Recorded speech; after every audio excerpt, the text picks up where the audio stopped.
Ready 3 2 1 گو. اس کی رفتار بہت زیادہ ہے.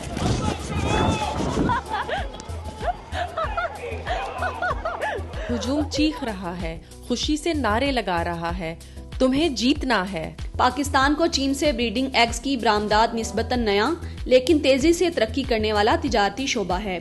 ان برآمدات کا بنیادی مقصد ہیچنگ ایگز فراہم کرنا ہے تاکہ پاکستان میں پولٹری کی مقامی رسد میں موجود کمی کو پورا کیا جا سکے اور مغربی ممالک کی تیار کردہ پولٹری جینیات پر انحصار کم کیا جا سکے. اسی سال فروری میں 86,000 اعلیٰ معیار کے ہیچنگ ایگز چین کے کسٹمز کوارنٹین کے مراحل سے کامیابی سے گزرنے کے بعد پاکستان روانہ کیے گئے. جہاں عام گندم کی اوسط پیداوار تقریباً 300 کلو گرام فی منہ ہوتی ہے, یہ قسم 20% سے زیادہ اضافی پیداوار دیتی ہے اور بنجر نمکین الکلائن پہاڑی علاقوں میں ریت کو روکنے میں بھی بہترین کارکردگی دکھاتی ہے.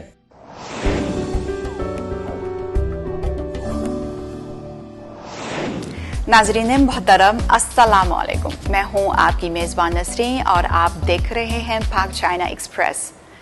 حالیہ دنوں میں بیجنگ کے علاقے ایجو میں سن 2026 بیجنگ ہاف میراتھن اور ہیومنائڈ روبوٹس ہاف میراتھن کا شاندار آغاز ہوا. اس ریس میں انسانوں اور ہیومنائڈ روبوٹس نے ایک ساتھ ایک ہی ٹریک پر دوڑ لگائی. پہلی ریس کے مقابلے میں اس بار روبوٹس کی کارکردگی میں ہر لحاظ سے انقلابی پیش رفت ہوئی. میدان میں روبوٹس کا یہ توازن, ان کی خود مختار دوڑ اور تیز رفتاری کے نئے ریکارڈز انڈسٹریل چین کو کس طرح جدید بنائیں گے, آئیے دیکھیے یہ دلچسپ رپورٹ. ریڈی 3 2 1 گو. اس کی رفتار بہت زیادہ ہے.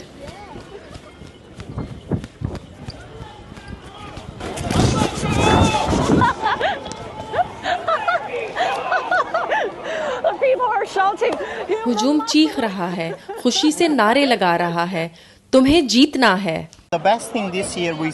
اس سال کی سب سے اچھی بات یہ ہے کہ ہم نے بہت سے ہیومن رنرز یعنی دوڑ میں شریک انسان دیکھے ہیں اور ساتھ ساتھ ہر قسم کے روبوٹس بھی, یعنی لمبے, چھوٹے, درمیانے سائز کے, مختلف شکلوں میں اور مختلف کام کرنے والے. آپ کو کس قسم کا روبوٹ زیادہ پسند ہے, لمبا یا چھوٹا؟ میرے خیال میں لمبے روبوٹ اتنی تیزی سے نہیں دوڑ سکتے, چھوٹے بہتر ہوتے ہیں, میرے قد کے قریب. ان کا توازن برقرار رکھنا آسان ہوتا ہے. سینکڑوں ٹیمیں جن میں کئی یونیورسٹی, لیبارٹریاں اور چین کی بڑی کمپنیاں جیسے ہواوے شامل ہیں, شریک ہیں. یہ واقعی حیرت انگیز ہے. اس کے علاوہ ہم نے دیکھا ہے کہ کچھ روبوٹس مکمل طور پر خود کار طریقے سے کام کر رہے ہیں. وہ نیویگیشن سسٹم کے مطابق چلتے ہیں اور بالکل درست کارکردگی دکھاتے ہیں. ہم نے کچھ روبوٹس کو ٹریک پر گرتے بھی دیکھا ہے. اس سال راستے میں 10 مختلف قسم کے حالات اور چیلنجز شامل ہیں. تمام روبوٹس کو تیز موڑ اور ڈھلوانوں کا سامنا کرنا پڑتا ہے. جی بالکل, انہیں مختلف رکاوٹیں عبور کرنا ہوتی ہیں. پچھلے سال کے مقابلے میں اس سال کے روبوٹس زیادہ متوازن, زیادہ مستحکم اور کہیں زیادہ ذہین ہیں. امید ہے کہ اگلے سال ہم اور بھی بہتر روبوٹ دیکھیں گے. میں سلواکیہ سے ہوں. میں بیجنگ میں رہتی ہوں. اس ایونٹ کو دیکھنے کے لیے میں اپنی فیملی کے ساتھ یہاں آئی ہوں. میرے بچے ماحول سے لطف اندوز ہو رہے ہیں. یہ قدرے تھکا دینے والا ہو سکتا ہے, لیکن ہم انہیں یہ دکھانے کے لیے لائے ہیں کہ لوگ کیسے ورزش کرتے ہیں اور زندگی میں کھیل کیوں اہم ہیں. یہی بنیادی پیغام ہے جو ہم اپنے بچوں تک پہنچانا چاہتے ہیں. میں آج خاص طور پر ایک قومی پرچم لے کر آیا ہوں. ایک طرف یہ رنرز کی حوصلہ افزائی کے لیے ہے تو دوسری طرف چین میں پچھلے سال ہیومنائڈ روبوٹ مقابلے بھی منعقد ہوئے تھے جن میں میں نے خود بھی حصہ لیا تھا. اس وقت کے مقابلے میں اس سال کی روبوٹ ٹیکنالوجی بہت زیادہ ترقی یافتہ ہے. ایک چینی ہونے کے باعث مجھے واقعی فخر محسوس ہوتا ہے. میں دل سے چین کی روبوٹکس انڈسٹری کی تیز ترقی کو سپورٹ اور حوصلہ افزائی کرنا چاہتا ہوں. آگے بڑھو. ہم نے پہلا روبوٹ اپنے پاس سے گزرتے دیکھا. اسے دیکھنا دلچسپ تھا, لیکن میں اب بھی انسانی فطرت اور انسان کی طاقت کو زیادہ پسند کرتی ہوں. کون جیتے گا اس کے بارے میں کچھ بھی یقین سے نہیں کہا جا سکتا، البتہ یہ بہت اچھا لگ رہا ہے کہ آج اتنے لوگ میراتھن میں شامل ہونے میں دلچسپی لے رہے ہیں۔ میرے دوست بھی حصہ لینا چاہتے تھے۔ میں واقعی امید کرتی ہوں کہ سب سے تیز دوڑنے والا پہلی پوزیشن لے۔ مجموعی طور پر یہ ایک بہت اچھا تجربہ رہا ہے۔ صرف رفتار ہی بہتر نہیں ہوئی بلکہ مجموعی طور پر ہم آہنگی، بیٹری لائف اور ایتھلیٹک صلاحیت بھی بہتر ہوئی ہے۔ عوامی شرکت بھی پہلے سے کہیں زیادہ ہے۔ چین کی ٹیکنالوجی کو ہر روز ترقی کرتے دیکھ کر مجھے واقعی فخر اور خوشی محسوس ہوتی ہے۔ السلام علیکم ناظرین۔ سلام۔ بیجنگ سے ایک منفرد اور مستقبل کی جھلک پیش کرنے والا منظر سامنے آیا جہاں انسانوں کے ساتھ ساتھ روبوٹس بھی دوڑ میں شریک ہیں۔ چین کے ٹیکنالوجی مرکزی ای ٹاؤن میں منعقد ہونے والی 2026 ہیومنائڈ روبوٹس ہاف میراتھن میں سینکڑوں جدید روبوٹس 21 کلومیٹر سے زائد کی دوڑ میں حصہ لے رہے ہیں۔ یہ روبوٹ جدید مصنوعی ذہانت سے لیس ہیں جو نہ صرف چلنے اور دوڑنے کی صلاحیت رکھتے ہیں بلکہ حقیقی وقت میں فیصلہ کرنے کی بھی اہلیت رکھتے ہیں۔ اور آپ میرے پیچھے دیکھ سکتے ہیں کہ انسان اور جو روبوٹس ہیں وہ اکٹھے دوڑ رہے ہیں۔ یہ فیصلہ کرنا ہے کہ اس دفعہ ونر کون ہوگا۔ یہ منفرد مقابلہ صرف ایک کھیل نہیں بلکہ ٹیکنالوجی کی ترقی کا ایک عملی مظاہرہ ہے جو مستقبل میں انسانوں اور مشین کے باہمی تعلق کی حقیقی جو جھلک ہے، جو جہتیں ہیں، اس کو ظاہر کرتا ہے۔ This year we can see over 12. اس سال ہم دیکھ رہے ہیں کہ 12,000 سے زیادہ انسانی ایتھلیٹس اور ملک بھر کی 100 ٹیموں کے 300 ہیومنائڈ روبوٹس ہاف میراتھن میں حصہ لے رہے ہیں۔ میں نے سیکھا ہے کہ پچھلے سال سے کئی روبوٹکس کمپنیوں کی فائنانسنگ میں بڑا اضافہ ہوا ہے، خاص طور پر اس ہاف میراتھن میں شرکت کے بعد۔ مجھے یاد ہے کہ سونگ یان روبوٹکس جس نے پچھلے سال دوسری پوزیشن حاصل کی تھی، اسے ایونٹ کے بعد 1.6 ارب یوان کی سرمایہ کاری ملی۔ میرے خیال میں یہ ریس ان کمپنیوں کے لیے عوامی آگاہی بڑھانے میں بہت اہم ہے۔ ابھی پہلا نمبر لینے والا روبوٹ ہمارے سامنے سے گزرا ہے جو ہواوے نے تیار کیا ہے۔ ہواوے کی روبوٹ ٹیم بہت شاندار ہے اور ان کا روبوٹ انتہائی تیز ہے۔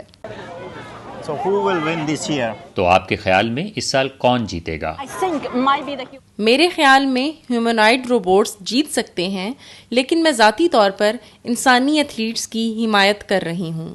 بیجنگ میں ہونے والا یہ مقابلہ اس امر کا ثبوت ہے کہ دنیا تیزی سے ایک ایسے دور کی جانب بڑھ رہی ہے جہاں جدید ٹیکنالوجی ہماری روزمرہ زندگی کا لازمی حصہ بن جائے گی۔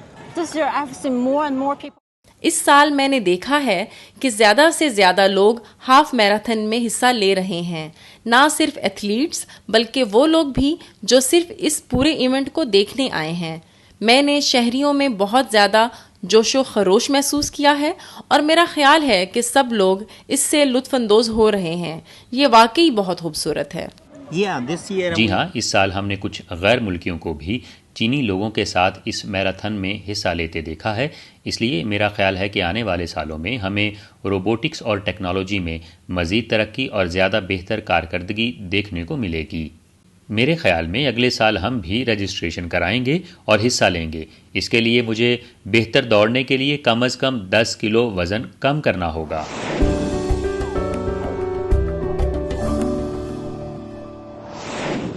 ڈیجیٹل زراعت اب مستقبل کا خواب نہیں رہا بلکہ یہ دیہی علاقوں کا نقشہ بدلنے اور کسانوں کی آمدنی بڑھانے والا ایک ثابت شدہ ذریعہ ہے۔ ہم نے چین کے ایک گاؤں کا دورہ کیا تاکہ دیکھ سکیں کہ جدید ماڈل فارم دیہی معیشت کو کس طرح نئی زندگی دیتے ہیں اور یہ پاکستان کے لیے کیا پیغام رکھتا ہے۔ آئیے دیکھتے ہیں رپورٹ۔ ہم بیجنگ کے مضافات میں قائم ایک ریاستی سطح کے national live stock breeding industrial park اور مرغیوں کی صنعت سے متعلق بگ ڈیٹا سینٹر میں موجود ہیں۔ یہاں پیدا ہونے والے ہر انڈے کی نقل و حرکت اور معلومات کو چوزے کے انڈے سے نکلنے کے مرحلے سے لے کر مارکیٹ میں فروخت ہونے تک ڈیجیٹل طریقے سے مانیٹر کیا جاتا ہے۔ آئیے دیکھتے ہیں کہ یہ جدید نظام کیسے کام کرتا ہے۔ ایک وقت تھا جب چین لیئر مرغیوں کے بریڈنگ سٹاک کے لیے یورپ اور امریکہ سے درآمدات پر بہت زیادہ انحصار کرتا تھا۔ 2008 میں بیرون ملک بریڈرز کی طرف سے اچانک سپلائی بند ہونے کے باعث مقامی کمپنیوں نے خود مختار بریڈنگ ریسرچ شروع کی۔ ایک دہائی سے زائد تحقیق و ترقی کے بعد بیجنگ خواڈو یوکو پولٹری انڈسٹری کمپنی لمیٹڈ نے اپنی تیار کردہ جنگ فین اور جنگ خونگ لیئر مرغی کی نسلیں کل ملکیتی انٹلیکچول پراپرٹی رائٹس کے ساتھ تیار کیں، جس سے پولٹری سیڈ انڈسٹری میں طویل عرصے سے قائم غیر ملکی اجارہ داری ختم ہو گئی۔ آج چین میں استعمال ہونے والے ہر 2 انڈوں میں سے ایک یوکو کے تیار کردہ پیرنٹ سٹاک سے حاصل ہوتا ہے۔ یوکو ٹاؤن میں قائم اس ادارے کی ملک بھر میں دسیوں ہزار کسانوں کے ساتھ پارٹنرشپ ہے اور اس نے ایک مربوط ڈیجیٹل سروس سسٹم قائم کیا ہے جو بریڈنگ، مویشی پالنے، زرعی سامان کی بڑی مقدار میں خریداری، بیماریوں کی تشخیص اور انڈوں کی مکمل مارکیٹنگ کا احاطہ کرتا ہے، جس سے کسانوں کو زرعی جدت کے حقیقی فوائد حاصل ہو رہے ہیں۔ ہمارا big data plate form contracted farmers کو مکمل پیداواری عمل کے دوران حسب ضرورت خدمات فراہم کرتا ہے۔ ہمارے چوزے خریدنے والے ہر کسان کو ہنگامی حالات سے نمٹنے کے لیے مکمل منصوبہ بندی اور رہنمائی فراہم کی جاتی ہے۔ مثال کے طور پر ہم اجتماعی خریداری کے ذریعے فیڈ حاصل کرتے ہیں تاکہ کسانوں کے پیداواری اخراجات کم کیے جا سکیں۔ اگر کسی علاقے میں بیماری پھیلنے کا خطرہ ہو تو پلیٹ فارم کے ذریعے فوری الرٹ جاری کیا جاتا ہے، جبکہ آن لائن تشخیصی سروس بھی دستیاب ہے۔ کسان صرف بیمار مرغیوں کی تصاویر اپلوڈ کرتے ہیں اور ہمارے ماہرین 6 گھنٹوں کے اندر مناسب علاج اور انتظامی سفارشات فراہم کر دیتے ہیں۔ ہم انڈوں کی بہتر قیمت پر فروخت میں بھی مدد دیتے ہیں اور پوری انڈسٹریل چین میں معلومات کے بہاؤ کو ایک مربوط نظام میں جوڑتے ہیں۔ یوکو پولٹری دنیا کے 3 بڑے لیئر چکن بریڈنگ مراکز میں سے ایک بن چکی ہے اور اس کے بریڈنگ سٹاک کو بیلٹ اینڈ روڈ اکانومیز تک برآمد کیا جا رہا ہے، جن میں تنزانیہ اور پاکستان شامل ہیں۔ پاکستان کو چین سے بریڈنگ ایگز کی برآمدات نسبتاً نیا لیکن تیزی سے ترقی کرنے والا تجارتی شعبہ ہے۔ ان برآمدات کا بنیادی مقصد ہیچنگ ایگز فراہم کرنا ہے تاکہ پاکستان میں پولٹری کی مقامی رسد میں موجود کمی کو پورا کیا جا سکے اور مغربی ممالک کی تیار کردہ پولٹری جینیات پر انحصار کم کیا جا سکے۔ اسی سال فروری میں 86,000 اعلیٰ معیار کے ہیچنگ ایگز چین کے کسٹمز کوارنٹین کے مراحل سے کامیابی سے گزرنے کے بعد پاکستان روانہ کیے گئے۔ 2 طرفہ تعاون کے باوجود ایک بنیادی رکاوٹ موجود ہے جو چین اور پاکستان کے درمیان پولٹری بیماریوں کے کنٹرول کے ضوابط میں واضح فرق ہے۔ چین بڑے پیمانے پر ایوین فلو یعنی برڈ فلو کے پھیلاؤ کو روکنے کے لیے ملک بھر میں ویکسینیشن لگوانا لازمی قرار دیتا ہے تاکہ بیماری کو پھیلنے سے پہلے ہی روکا جا سکے۔ اس کے برعکس پاکستان کا موجودہ نظام بیماری ظاہر ہونے پر بڑے پیمانے پر مرغیوں کو تلف کرنے پر مبنی ہے۔ اس طرح کے ریگولیٹری فرق کی وجہ سے چین کے مقامی بریڈنگ ماڈل کو براہ راست نقل کرنا ممکن نہیں رہتا۔ اسی لیے چینی تکنیکی ٹیموں کو پاکستان میں فیلڈ کی سطح پر سروے کرنا ضروری ہوتا ہے تاکہ مقامی حالات کے مطابق مخصوص فارمنگ پروٹوکول تیار کیے جا سکیں۔ یہی وجہ ہے کہ یوکو کی اعلیٰ معیار کی لیئر نسلیں پاکستان میں مرحلہ وار متعارف کرائی جا رہی ہیں۔ لیئر مرغیوں کی فارمنگ کے علاوہ پھلوں کی کاشت یہاں ایک اور بنیادی صنعت کی حیثیت رکھتی ہے۔ اب وہ مناظر ختم ہو چکے ہیں جن میں کسان گرمی میں کمر پر سپرے ٹینک لاد کر باغات میں گھومتے تھے۔ اس کے بجائے انٹیلیجنٹ کراپ پروٹیکشن ڈرون درختوں کے اوپر پرواز کرتے ہیں، باغات کی قطاروں کے ساتھ فکسڈ آبپاشی پائپ لائنز بچھائی گئی ہیں اور اے پر مبنی کیڑوں کی نگرانی کے نظام ریئل ٹائم میں فیلڈ ڈیٹا جمع کرتے ہیں۔ آج باغات میں نظر آنے والی یہ جدید ترقی 1 دہائی قبل پیداوار کی مارکیٹنگ اور سپلائی چین کے نظام میں کی گئی بڑی تبدیلیوں کا نتیجہ ہے۔ ہم نے 10 سال قبل آرگینک پھلوں کی کاشت کے طریقے کو اپنایا، جس کے بعد ہمارا گاؤں بیجنگ کا پہلا سرکاری فریشی پو ولیج قرار پایا۔ فریشی پو علی بابا گروپ کا 1 stop new retail fresh food brand ہے۔ ہماری پیداوار کا زیادہ تر حصہ براہ راست فریشی پو کے ریٹیل آؤٹ لیٹس تک پہنچایا جاتا ہے۔ پھنگو ڈسٹرکٹ میں آڑو کی کاشت کی تاریخ 2000 سال پر محیط ہے۔ 2010 میں یوکو ٹاؤن کے تحت واقع شی جنگ گاؤں نے فریشی پھو ولیج کوآپریشن ماڈل متعارف کرایا، جس کے ذریعے کھیتوں سے براہ راست جدید نیو ریٹیل سپر مارکیٹس تک سپلائی کا ایک مربوط نظام قائم کیا گیا۔ چین کی زرعی یونیورسٹیوں کے تعاون سے اس علاقے میں فصلوں کے تحفظ اور نئی اقسام کی افزائش سے متعلق جدید ترین تحقیق کو عملی طور پر کھیتوں اور باغات میں استعمال کیا جا رہا ہے۔ اور بتدریج مختلف مقامات پر پھیلے ہوئے غیر منظم روایتی باغات کو ڈیجیٹل طور پر منظم سمارٹ فارمنگ پارکس میں تبدیل کر دیا گیا، جہاں کاشت، کیڑوں کے کنٹرول اور فصل کی کٹائی تک مکمل ڈیجیٹل نگرانی موجود ہے۔ فریشی پو ولیج ماڈل نے دیہی معیشت کے درینہ مسائل جیسے فروخت نہ ہونے والی پیداوار اور کم قیمتوں کا مؤثر حل پیش کیا ہے، جبکہ سمارٹ مشینری اور ڈیجیٹل ٹیکنالوجی نے زیادہ پیداواری لاگت، مزدوروں کی کمی اور غیر محفوظ کیمیکل سپرے جیسے مسائل کو کم کیا ہے۔ یہ DJI 730P6 روٹر یعنی 6 پروں والا ایک زرعی ڈرون ہے جس میں 30 لیٹر کیمیکل رکھنے کی صلاحیت موجود ہے۔ ایک بیٹری پر 15 منٹ تک یہ مسلسل پرواز کر سکتا ہے، جبکہ بیٹری صرف 10 منٹ میں ریچارج ہو جاتی ہے۔ یہ تیز رفتار سینٹریفیوگل آٹومائزیشن کے ذریعے زرعی ادویات کا اسپرے کرتا ہے۔ ڈرون میں ملی میٹر ویو ریڈار نصب ہے، جبکہ آپریٹر ہینڈ ہیلڈ ریموٹ یعنی ہاتھ میں موجود ریموٹ کنٹرول کے ذریعے پرواز کی حدود اور زمینی رکاوٹوں سے بچاؤ کے پیرامیٹرز بھی طے کر سکتا ہے۔ اس ڈرون کی قیمت تقریباً 20,000 یوان فی یونٹ ہے۔ یہ فصلوں پر سپرے کرنے کی کارکردگی کو انسانی محنت کے مقابلے میں 30 سے 40% تک بڑھاتا ہے۔ وہ کام جو 4 سے 5 مزدوروں کے ذریعے پورے ایک دن میں مکمل ہوتا ہے، اب ایک ڈرون کے ذریعے آدھے دن میں انجام دیا جا سکتا ہے۔ مزید یہ کہ ریموٹ کنٹرول آپریشن کسانوں کو براہ راست کیمیکل کے رابطے سے دور رکھتا ہے، جس سے پیشہ ورانہ زہریلے اثرات کا خطرہ ختم ہو جاتا ہے۔ ڈرون کے ذریعے فضائی سپرے کے ساتھ ساتھ یوکو کے سمارٹ آڑو کے باغات میں کتاروں کے اندر فکسڈ سپرنکل پائپنگ اور AI پر مبنی کھیتوں میں کیڑوں کی شناخت کا نظام بھی موجود ہے۔ وسیع پیمانے پر ڈیجیٹل انفراسٹرکچر کی تنصیب کے بعد مقامی باغات میں مزدوروں کی طلب روایتی کاشت کے مقابلے میں 20% کم ہو گئی ہے۔ متاثر ہونے والے دیہی مزدور یا تو نئی ذمہ داریوں جیسے مشینری کی دیکھ بھال اور پھلوں کی چھانٹی میں منتقل ہو گئے ہیں، یا پھر ایگری ٹورزم اور مہمان نوازی کے شعبے سے منسلک ہو گئے ہیں۔ کچھ افراد فریشی پو کے ساتھ طے شدہ پیشگی آرڈرز کے ذریعے مستحکم منافع حاصل کر رہے ہیں۔ دیہی ترقی کے اس ماڈل نے بین الاقوامی وفود کی گہری دلچسپی حاصل کی ہے، جن میں سے کئی مستقبل میں یہاں تفریحی دوروں کے ساتھ ساتھ زرعی سرمایہ کاری کے حوالے سے بات چیت کا بھی ارادہ رکھتے ہیں۔ شرکاء ڈرون ٹیکنالوجی اور مربوط آبپاشی و کھاد کے نظام کو دیکھ کر حیران ہیں اور اس بات پر بحث کر رہے ہیں کہ کس طرح مشینی نظام دیہی اضافی افرادی قوت کو جذب کر سکتا ہے اور نئے دیہی صنعتی شعبے پیدا کر سکتا ہے۔ میں نے ابھی یہ بھی دیکھا کہ لیسوتھو ملک کی کابینہ کے ایک وزیر نے اس سمارٹ باغبانی کے ماڈل کو اپنے ملک کی غربت میں کمی کی پالیسی میں شامل کرنے کے لیے منصوبے کی سرکاری کانٹیکٹ ڈیٹیلز طلب کی ہیں۔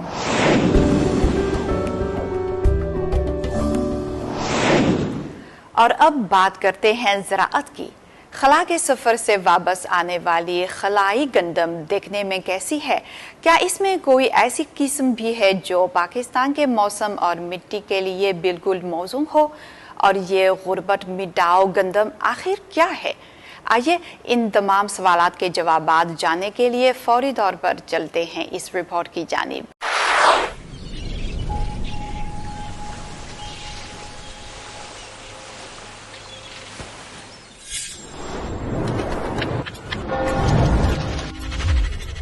Currently, we are inside of a glass house for wheat. اس وقت ہم گندم کے تجربات اور بریڈنگ یعنی افزائش نسل کے لیے قائم ایک شیشے کے گرین ہاؤس میں موجود ہیں۔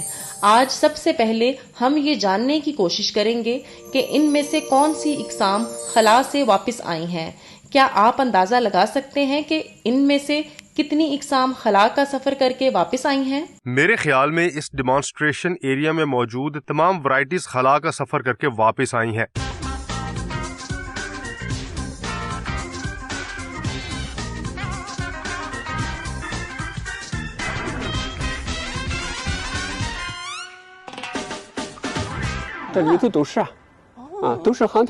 یہاں موجود ہر ایک ورائٹی خلا سے واپس آئی ہے۔ یہ گندم کے پودے خلا سے واپسی کے فوراً بعد اپنی موجودہ شکل میں نہیں تھے۔ کچھ پنیریاں جنگلی گھاس سے بھی چھوٹی رہ جاتی ہیں، جبکہ کچھ غیر معمولی حد تک لمبی ہو جاتی ہیں، لیکن خوراک کے طور پر قابل استعمال نہیں ہوتی۔ ہم AI کے لاگرتھمز کی مدد سے ان کی بہتر خصوصیات کا تجزیہ کرتے ہیں۔ غیر موزوں خصوصیات والی اقسام کو الگ کرتے ہیں اور جرم پلازم یعنی نئے جینیاتی وسائل تیار کرتے ہیں۔ اس پلاٹ میں افزائش نسل کی 12 مختلف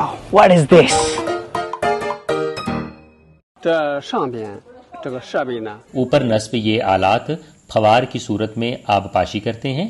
مٹی کو مکمل طور پر سیراب کرنے کی بجائے یہ مخصوص مقدار میں نمی فراہم کر کے خشک سالی جیسا ماحول پیدا کرتے ہیں تاکہ تجرباتی طور پر سردی برداشت کرنے کی صلاحیت اور پودوں کی دیر سے بڑھاپے میں داخل ہونے کی مزاحمت کا موازنہ کیا جا سکے۔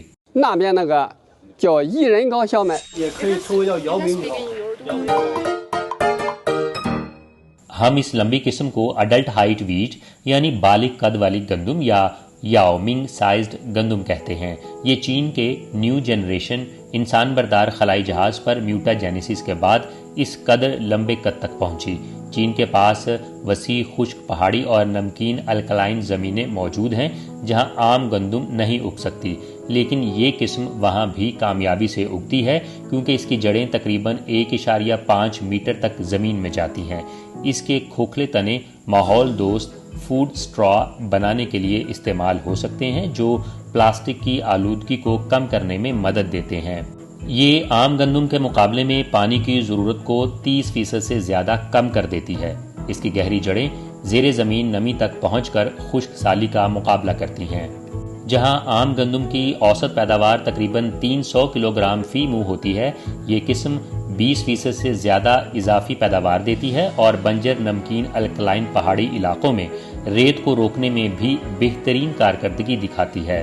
شنجیانگ کے کورلا بائینگ گولن پری فیکچر میں مقامی گندم کی پیداوار نمکین الکلائن مٹی کی وجہ سے تقریباً 250 کلو گرام فی منہ کے آس پاس رہتی ہے، لیکن ہماری قسم مستقل طور پر 400 کلو گرام فی منہ سے زیادہ پیداوار دیتی ہے۔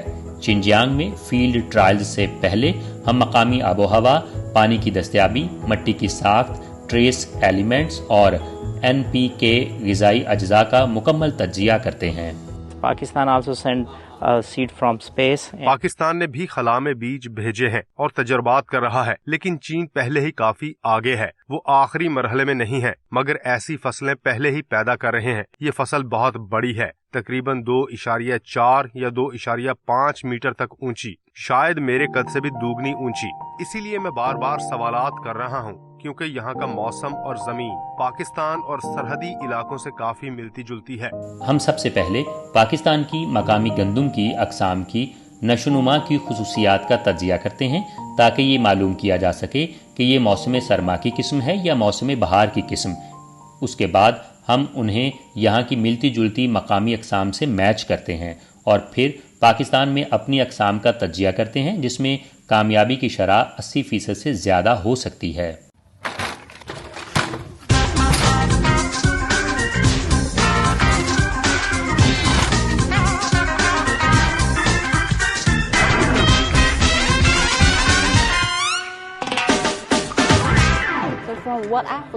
میرے مشاہدے کے مطابق یہ صرف ایک سیڈ بریڈنگ یعنی بیج کی افزائش کرنے والی کمپنی نہیں ہے، بلکہ یہ روبوٹس بھی تیار کر رہے ہیں۔